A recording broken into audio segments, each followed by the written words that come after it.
We heard from our white men that they felt excluded from diversity and inclusion efforts. We heard from our non-majority employees that they needed white men to be engaged. And if you think about a corporation like Shell or like Lockheed Martin, where many of the leadership roles were indeed held by white men, it was critical to get that group on board and helping them understand what their role was in creating an inclusive environment.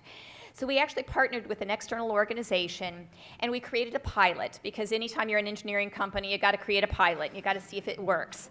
So we pulled together our high potential white men, vice president and above, from across the corporation, and conducted not one, but multiple pilots.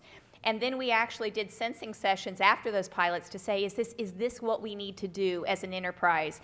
And oh, by the way, after the employee survey feedback, before we ever did the pilot, we also did focus groups with like 1,000 employees from around the corporation, just validating what we heard in the survey.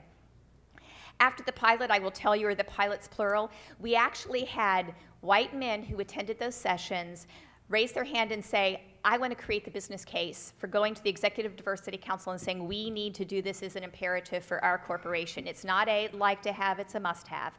And so we had some very senior leaders who pulled together and created a project plan, including PowerPoint slides because they're engineers. And they actually went in front of the Executive Diversity Council and said, not only do we need to do this, we need to make it mandatory.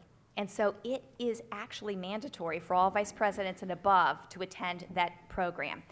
Did we get some initial feedback? Yeah, I will tell you, in the early days, the individuals who were asked to go thought, oh my goodness, what have I done now? The individuals who knew that their leader was going thought, oh, another boondoggle. And so it really did kind of create an interesting dynamic, but the more people were coming back from this program and sharing their stories, and the more employees were seeing a difference in terms of how they led, it really started shifting the culture.